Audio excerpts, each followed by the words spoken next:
Hello વિદ્યાર્થી મિત્રો, આગલા લેક્ચરમાં આપણે જ્વાળામુખી વિશે જોયું હતું. હવે આ વિડીયોમાં આપણે જોવાનું છે સુનામી વિશે.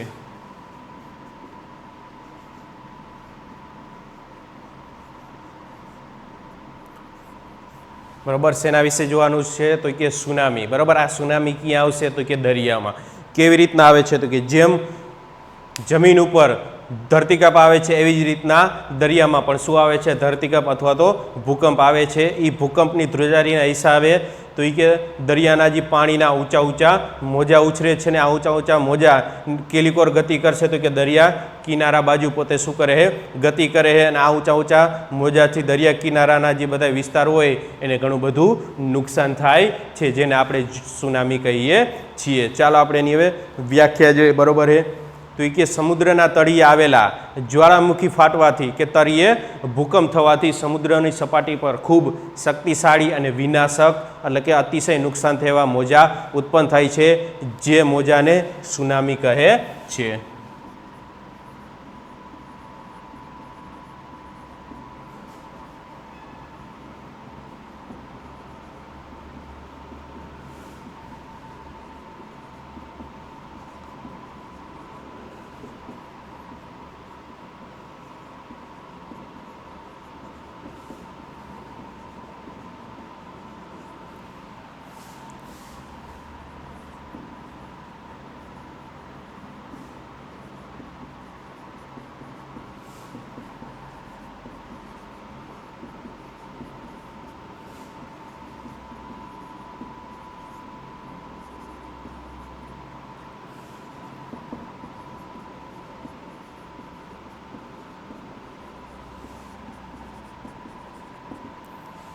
બરોબર, સુનામી કોને કહેવામાં આવે તો કે સમુદ્રના તળિયે કા જ્વાળામુખી ફાટે અથવા તો ભૂકંપના કારણે શું થાય છે તો કે અહીંયાથી ઊંચા અને શક્તિશાળી મોજા ઉછળે છે, જેને સુનામી કહીએ છીએ. તે ઊંચા અને અસાધારણ લંબાઈના હોય છે. બરાબર, ઊંચા અસાધારણ એટલે કે આપણે એની લંબાઈ માપી શકીએ ને એની લંબાઈ કિલોમીટરમાં પણ હોય. બરાબર, મીટરથી મોટો એકમ એટલે શું થયો, કિલોમીટર. આ મોજાની ઊંચાઈ તો કે કિલોમીટર સુધીની હોય છે ને એ સીધા કિનારે ધસી આવતો હોવાથી કિનારાને ઘણું બધું નુકસાન કરે છે. આ મોજાની ઊંચાઈ અસાધારણ હોય છે. ઊંચાઈ અને લંબાઈ બરાબર અસાધારણ છે. એની લંબાઈ આશરે 700 થી 1600 કિલોમીટર જેટલી હોય છે. બરાબર, મોજાની ઊંચાઈ 700 થી 1600 કિમી હોય છે એટલે કે કિલોમીટર. બરાબર, આ મોજાની ઊંચાઈ કેટલી છે તો કે 700. હિસાબ કરો. બરાબર, અથવા તો મનમાં વિચાર કરો કે કલ્પના કરો. બરાબર, 700 કિલોમીટર બરાબર ઊંચાઈ એટલે કેટલું થયું. એ જ્યારે મોજું નીચે આવી અને કિનારા પર ગતિ કરે તો એ દરિયા કિનારાના વિસ્તારને કેટલું બધું નુકસાન કરે છે. બરાબર, આ મોજાની ઊંચાઈ કેટલી છે, 700 થી 1600 કિલોમીટર. મીટર નહીં, કિલોમીટર જેટલા ઊંચા મોજા બરાબર એ દરિયામાં ઉછળતા હોય છે. બરાબર, શેના કારણે તો કે જ્વાળામુખી અથવા તો ભૂકંપના કારણે મોજા ઉછળે છે. આ મોજા ખૂબ જ ઝડપી અને લાંબુ અંતર કાપનાર હોય છે. બરાબર, ઝડપી અને લાંબુ અંતર એટલે કે અમુક સેકન્ડોમાં કેટલી સ્પીડમાં આ મોજા છે તરત દરિયા કિનારે ધસી આવતા હોય છે. બરાબર, લોકોને વિચાર ન કરે એટલી ગતિમાં મોજા બરાબર સીધા ક્યાં ધસી આવે છે, દરિયા કિનારે આ રીતે ધસી આવે છે. એટલે કે આ મોજા ખૂબ જ ઝડપી અને લાંબુ અંતર કાપે. લાંબુ અંતર એટલે કે ક્યાંયથી ફટાફટ સીધા દરિયા કિનારે પહોંચી જાય એવા શક્તિશાળી આ મોજા હોય છે. આ પ્રકારના મોજાથી પાણી ઝડપથી કાંઠા પર ઊંચે સુધી ચડી જાય છે અને મોટી હોનારત સર્જે છે. મોટી હોનારત એટલે કે આજુબાજુના વિસ્તારમાં બરાબર પાણી ભરાઈ જાય છે. જાનમાલને મિલકતને ઘણું બધું શું થાય છે તો કે નુકસાન થાય છે. બરાબર, આ મોજા સીધા ફટાફટ આપણે વિચાર પણ ન કર્યો હોય એમ આંખના પલકારામાં ક્યાંય સુધી એકદમ ધસી આવે છે અને આજુબાજુમાં ઘણી બધું આખું હોનારત એટલે કે ચારે ઉપર જ્યાં નજર નાખો અહીંયા પાણી જ થઈ જાય છે અને આખું એક ખૂબ જ નુકસાનકારી જાનમાલ ને મિલકતને બધાને નુકસાન પહોંચાડે છે. બરાબર, આ સુનામી બરાબર ક્યાં આવી હતી તો કે 11 માર્ચ 2011માં જાપાનમાં જોવા મળી હતી. 11 માર્ચ 2011માં જાપાનમાં સુનામી આવી હતી અથવા તો થઈ હતી, બરાબર. કઈ તારીખ? 11 માર્ચ 2011ના રોજ કયા દેશમાં હતી? કે જાપાનમાં એક આવી મોટી ભયંકર સુનામી આવી હતી કે આજુબાજુના વિસ્તારમાં જાનમાલ મિલકત ને બધાને ઘણું બધું નુકસાન થયું હતું. વંટોળ કે ઝંઝાવાતથી મોટા અને શક્તિશાળી મોજા ઉત્પન્ન થાય છે. વંટોળ, બરાબર, એટલે કે આપણે જોયો હોય પવનનો જે ગોળ ગોળ વાયડો વાતો હોય એના કારણે પણ આ રીતે ઊંચા અને શક્તિશાળી મોજા ઉછળતા હોય છે, બરાબર. ઝંઝાવાત એટલે કે વાવાઝોડા જેવો એવો એકદમ શક્તિશાળી, બરાબર, તોફાની પવન હોય એના કારણે પણ શું થાય છે? આવા ઊંચા અને શક્તિશાળી મોજાડતા હોય છે. ઘણીવાર, બરાબર, સમાચાર પત્રમાં આ રીતે ઘણીવાર, બરાબર, અમેરિકામાં પણ આ રીતે આવા ઘણા બધા વાવાઝોડા આવ્યા છે, બરાબર. તો આ વાવાઝોડાથી સમુદ્ર કિનારાના આજુબાજુના વિસ્તારને પણ શું થતું હોય? નુકસાન થતું હોય છે. કારણ કે જો વાવાઝોડા આવ્યું એટલે તરત ઊંચા મોજા ઉછળે છે. આ ઊંચા મોજા સીધા કેલી બાજુ ગતિ કરશે? તો કે કિનારાના વિસ્તાર તરફ ગતિ કરશે અને કિનારાના વિસ્તારને ઘણું બધું ભયંકર નુકસાન પહોંચાડે છે, બરાબર. ઝંઝાવાત એટલે કે વાવાઝોડું. અમેરિકામાં ઘણા બધા આવા વાવાઝોડા આવે છે. તોફાન શમી ગયા પછી એનો આકાર બદલાય છે અને ઊંચા અને લાંબી તરંગના મોજા બને છે અને સમુદ્રમાં તેઓ ઉછાળાના સ્વરૂપે એટલે કે મોજા, બરાબર, એમને સતત ઉછળા રાખે છે અને તે ઉદ્ભવ સ્થાનેથી દૂર હજારો કિલોમીટર સુધી ફેલાય છે અને સમુદ્ર કિનારા તરફ ગતિ કરે છે અને સમુદ્ર કિનારાને ઘણું બધું નુકસાન પહોંચાડે છે. કોઈક વખત સમુદ્ર કિનારે ઊંચી જગ્યા પરથી મોટી ખડકો કે હિમશિલા એકાએક સમુદ્રમાં તૂટે છે, જેના કારણે પણ ભયંકર મોજા ઉછળે છે. હિમશિલા એટલે કે બરફની કોઈ મોટી શિલા હોય, બરાબર, જી એક સાથે દરિયામાં પડતા એના પણ ઊંચા મોજા ઉછળે છે, બરાબર. ઊંચા મોજા સીધા ક્યાં ગતિ કરશે? કિનારા તરફ ગતિ કરશે અને કિનારાને ભયંકર નુકસાન પહોંચાડે છે. તો આ હતું સુનામી, બરાબર. સુનામી ક્યાં આવશે? તો કે સમુદ્ર કિનારે, એટલે સમુદ્રમાં આવશે. કેવી રીતના? તો કે જ્વાળામુખી અથવા તો ભૂકંપના કારણે સમુદ્રમાં ઊંચા અને શક્તિશાળી મોજા ઉછળે છે, જે કિનારા તરફ ગતિ કરે છે, જેને આપણે સુનામી કહીએ છીએ. ત્યાર પછી આવે છે પ્રાકૃતિક પ્રકોપ, પૂર.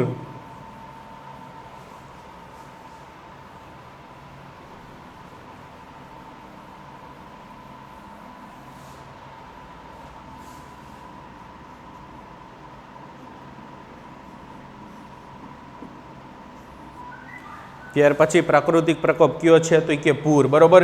ક્યાં આવશે? તો કે નદીમાં, બરાબર. કેવી રીતના આવે છે? તો કે નદીના એકાએક આવતા ધસમસતા પાણીના પ્રવાહને પૂર કહે છે.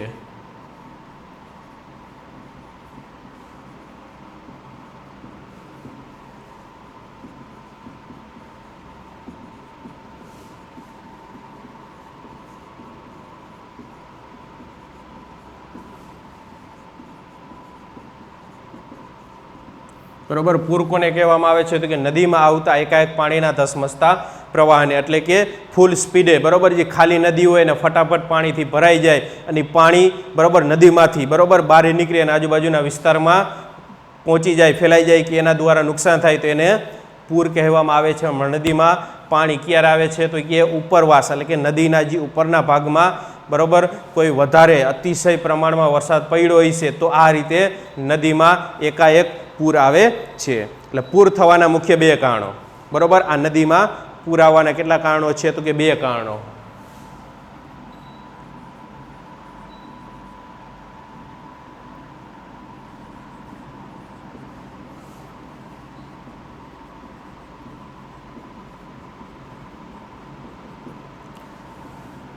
એમાં પહેલું કારણ છે ચોમાસામાં જો નદીના ઉપરવાસમાં ધોધમાર વરસાદ પડે તો પૂર આવે.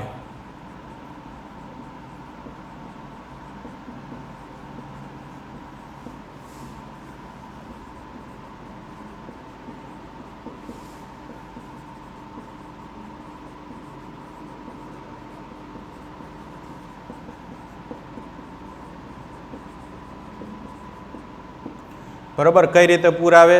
તો કે ચોમાસામાં નદીના ઉપરવાસ એટલે કે જે નદીનો જે ઉપરનો ભાગ છે, બરાબર, જે જગ્યાએથી નદી આવતી હોય, ઉપરના ભાગમાં ધોધમાર એટલે કે અતિશય વરસાદ પડે તો નદીમાં શું થાય છે તો એ કે પૂર આવે છે, એટલે કે આવું ભયંકર નદીમાં પાણી આવે છે, જેના કરી નદીના જે કિનારા હોય બરાબર, કિનારા ધોવાઈ જાય છે, જમીન ધોવાઈ જાય છે, અને જો અતિશય નદીમાંથી બારે પાણી નીકળી ગામ કે શહેરમાં આવે તો શહેર કે ગામડાને પણ નુકસાન પહોંચાડે છે બરાબર. એટલે કે ચોમાસામાં નદીમાં ઉપરવાસમાં જો વધારે વરસાદ પડે છે તો નદી બરાબર શું આવે છે તો કે પૂર આવે છે. બીજું કારણ, કોઈ નદી પરનો બંધ તૂટી જાય તો નદી કિનારા તેમજ નીચાણવાળા વિસ્તારમાં પૂર આવે છે.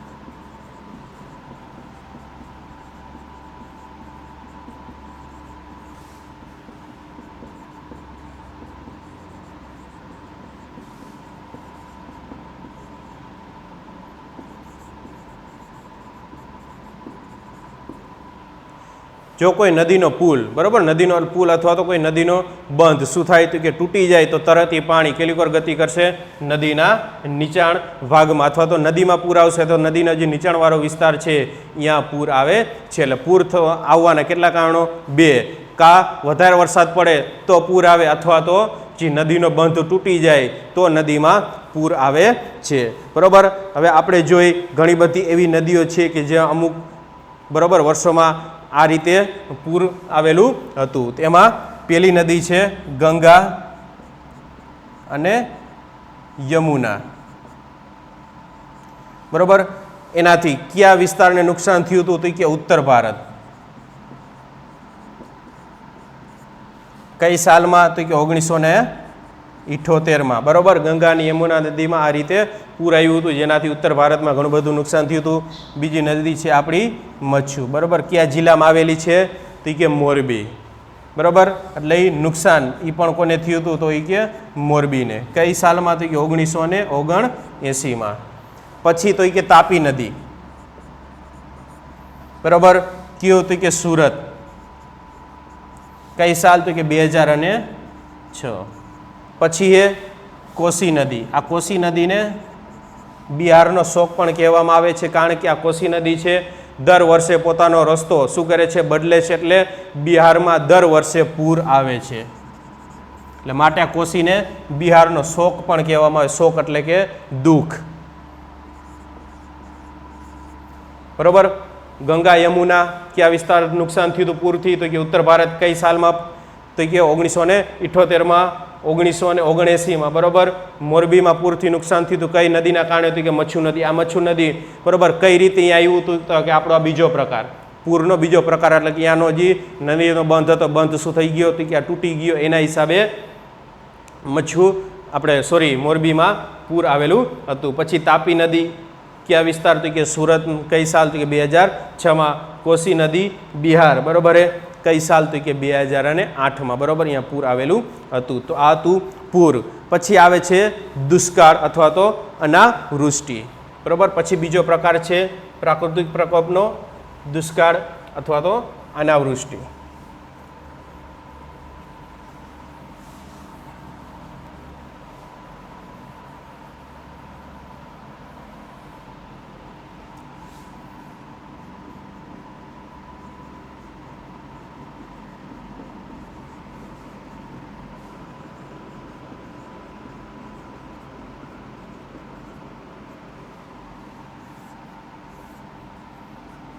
દુષ્કાળ કે અનાવૃષ્ટિ બરાબર. વરસાદ ન આવવાથી ખોરાક પાણીની અછત સર્જાય અને જમીનમાં પાણી સુકાઈ જવાની ક્રિયાને દુષ્કાળ કહે છે બરાબર. દુષ્કાળ કોને કહેવાય તો કે વરસાદ ન આવવાથી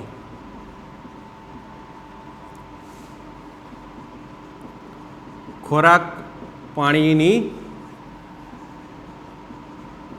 અછત સર્જાય અને જમીનમાં પાણી સુકાઈ જવાની પ્રક્રિયા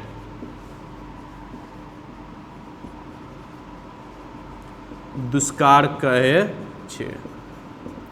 બરાબર. દુષ્કાળ કોને કહેવાય તો કે વરસાદ ન પડે.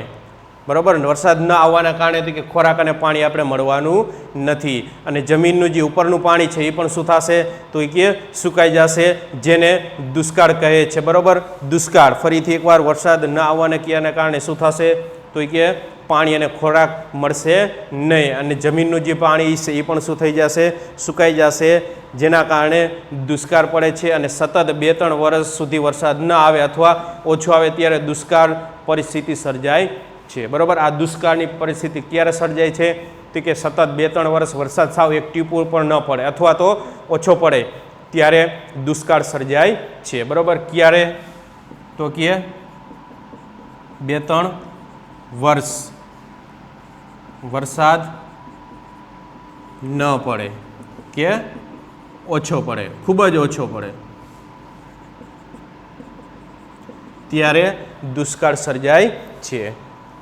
વધુ વૃક્ષો વાવવામાં આવે અને વાતાવરણને પ્રદૂષિત થતું અટકાવવામાં આવે તો દુષ્કાળની સંભાવના ઓછી રહે છે. આપણે આ દુષ્કાળને ઘટાડવો હોય તો આપણે શું કરવું જોશે તો કે વૃક્ષોની સંખ્યા વધારવી જોશે.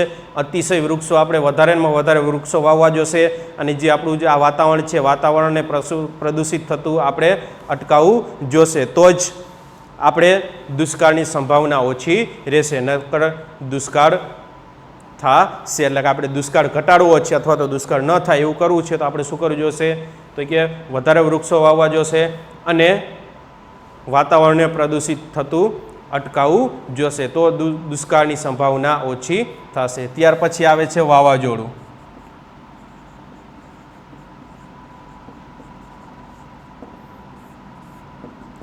બરાબર. વાવાઝોડું, આ વાવાઝોડું શબ્દ પણ તમે વારંવાર સાંભળેલો હોય છે. કોઈ એવા જગ્યાએ ટીવી ફિલ્મોમાં કે કોઈ એવી ક્યાંક આ રીતે આવા વાવાઝોડાનો તમે સીન જોયો છે, અથવા તો વાવાઝોડાના તમે સમાચાર પણ આ રીતે સમાચાર પત્રમાં કે વર્તમાનપત્રમાં કે કોઈ ન્યૂઝ ચેનલમાં તમે જોયેલા હશે. બરાબર. આ જગ્યાએ આટલું વાવાઝોડું થયું, એનાથી આટલું નુકસાન થયું. વાવાઝોડું એટલે કે વરસાદ સાથે આવતો તોફાની પવન. વાવાઝોડું એ હવાનું એક તોફાન છે. બરાબર. આ વાવાઝોડું શું છે? હવાનું એક તોફાન છે. બરાબર. કે જેમાં પવનની ગતિ અતિશય તેજ હોય છે. બરાબર. એના કારણે મોટા એવા કોઈ વૃક્ષો હોય, બરાબર, એના ઊંડે સુધી મોડ એવા તોતિંગ વૃક્ષો હોય એને પણ પોતે નીચે પછાડી દે છે. આપણે એને ચક્રવાત કે વંટોળ કહીએ છીએ. બરાબર. આપણે વાવાઝોડાને કાં ચક્રવાત અથવા તો આપણે વંટોળ કહીએ છીએ.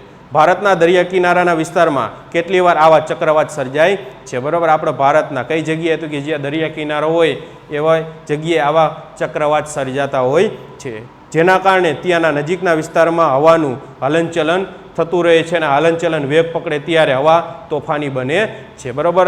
આ રીતે ચક્રવાત એટલે કે આખો એક વંટોળ થતો હોય છે. જો આ વંટોળનું હલનચલન વધે તો પવન એ કેવો બનશે? તોફાની બનશે, અને પવન તોફાની બનતા દરિયાના આજુબાજુના વિસ્તારમાં ઘણું બધું નુકસાન પહોંચાડે છે. જો કે હવાના તોફાનો મર્યાદિત સમયગાળા માટે અને મર્યાદિત વિસ્તારમાં અસર કરે છે. બરાબર. આ વાવાઝોડાનું જે તોફાન છે, બરાબર, એ અમુક સમય સુધી જ હોય છે. બરાબર. સતત 1 દિવસ 24 કલાક એવી રીતના હોતું નથી. અડધી કલાક, કલાક કે 2 કલાક ખૂબ ટૂંકા સમયગાળા માટેનું હોય છે, અને અમુક વિસ્તાર પૂરતું જ આ વાવાઝોડું એ છે, એટલે કે ઓછો વિસ્તાર એનાથી નુકસાન થાય છે. આવા વાવાઝોડામાં તો કે હેરિકેન, ટોર્નેડો અને વંટોળ વગેરે નામે ઓળખાય છે. બરાબર. વાવાઝોડાના નામ આપણે જોઈએ તો કે હેરિકોન,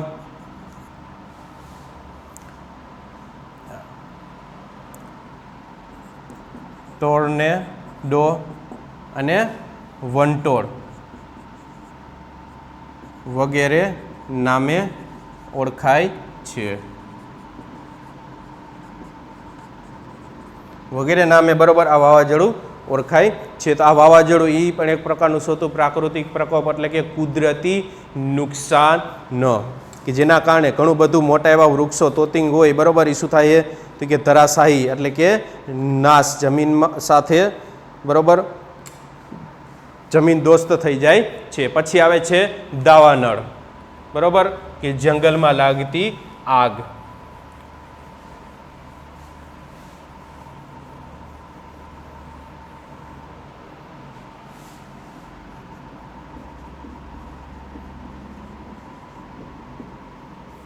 બરાબર. દાવાનળ શું છે તો કે જંગલમાં લાગતી એક આગ છે, જે એક ભયંકર અને ખૂબ નુકસાનકારક હોય છે. જેમ આપણે હમણાં જ બરાબર હે ઓસ્ટ્રેલિયામાં આવી એક ભયંકર બરાબર જંગલમાં આગ લાગી હતી, દાવાનળ સર્જાણો હતો, જ્યાંથી અહીંયાના બરાબર કરોડો લાખોની સંખ્યામાં જંગલી પ્રાણીઓ, જંગલી વનસ્પતિ બરાબર ઇસ્યુ થયું હતું કે મૃત્યુ પામ્યા હતા. આના કારણે કે વાતાવરણનું પ્રદૂષણ વધે છે, વાતાવરણમાં રહેલો જે ઓક્સિજનનું પ્રમાણ છે એ ઘટે છે. એટલે કે દાવાનળથી જંગલની જે બધી સંપત્તિ છે, જંગલી પ્રાણીઓ છે, એને ઘણું બધું નુકસાન થાય છે. જંગલોમાં વૃક્ષોના પરસ્પર ઘર્ષણ અથવા તો અવકાશમાંથી પડતી વીજળી થકી કે બીજા કોઈ કારણસર આગ લાગે છે. બરાબર. કઈ રીતે આગ લાગશે તો કે જંગલોમાં વૃક્ષોના પરસ્પર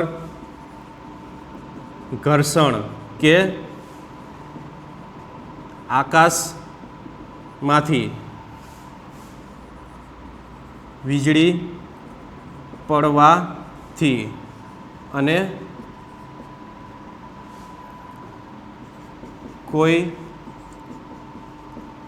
કારણસર આગ લાગે છે તેને દાવાનળ કહે છે. બરાબર. ટૂંકમાં આપણે યાદ રાખવાનું કે જંગલમાં જેને આગ લાગે એને આપણે શું કહીએ છીએ? દાવાનળ કહીએ છીએ. આ દાવાનળના કારણે શું થાય છે તો કે જંગલની અથવા તો વન્ય સંપત્તિને ઘણું બધું નુકસાન થાય છે. પછી આવે છે પ્રાકૃતિક પ્રકોપનો છેલ્લો અને લાસ્ટ પ્રકાર તો કે ભૂસ્ખલન. ભૂસ્ખલન. ભૂસ્ખલન એટલે કે ભૂ એટલે જમીન, સ્ખલન એટલે કે ધસી જાય. બરાબર. જમીનનો જે કોઈ એવા મોટા મોટા પર્વતો હોય કે મોટા મોટા પહાડો હોય એનો અમુક વિસ્તાર તો એ કે ધસી જાય એને ભૂસ્ખલન કહે છે. એટલે ભૂસ્ખલનના પણ બે પ્રકાર છે. પહેલો પ્રકાર બરાબર ભૂસ્ખલનના બે પ્રકાર. પહેલો પ્રકાર તો કે ભારે વરસાદના કારણે,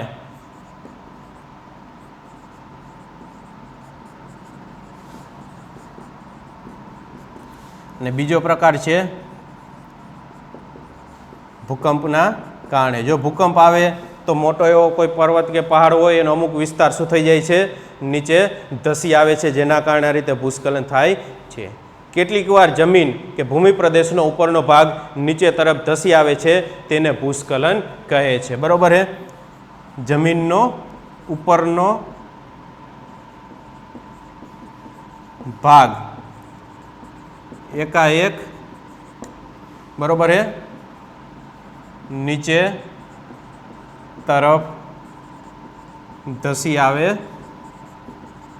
છે જેને ભૂસ્ખલન કહે છે. બરાબર. કોને ભૂસ્ખલન કહેવાય તો કે જમીનનો ઉપરનો ભાગ એકાએક નીચે ધસી આવે ને. દાખલા તરીકે ચોમાસામાં ઘણીવાર ભૂસ્ખલનના કારણે બરાબર કોકણ રેલવે વ્યવહાર ખોરવાઈ જાય છે. એટલે કે જ્યાંનો જે પહાડી વિસ્તાર હોય બરાબર હે ઉચ્ચ પ્રદેશ જેવો વિસ્તાર હોય પહાડી કે જ્યાંનો પહાડનો અમુક ભાગ છે બરાબર ઉપરથી નીચે તરફ ધસી આવે છે, જેના કારણે આજુબાજુના વિસ્તારમાં નુકસાન થાય છે. એવાનું જ આપણે ઉદાહરણ આપ્યું હતું કે ચોમાસાના કારણે ભારતનો જે કોકણ રેલવે માર્ગ છે બરાબર આ રીતે ખોરવાઈ જાય છે. એટલે કે રેલવેના પાટા ઉપર આ રીતે પહાડ ધસી આવતા રેલવેના પાટા છે બરાબર શું થઈ જાય છે તો કે નીચે જમીનમાં દટાઈ જવાથી રેલવેનો આખો આ વ્યવહાર છે બરાબર શું થાય છે તો એ કે ખોરવાઈ જાય, એટલે કે રદ થઈ જાય છે અથવા તો અહીંયા રેલગાડી અટકી જાય છે. બરાબર. તો આ હતું પ્રાકૃતિક પ્રકોપ. બરાબર. અહીંયા આપણો સામાજિક વિજ્ઞાનનો 5મો પાઠ પૂર્ણ થયો.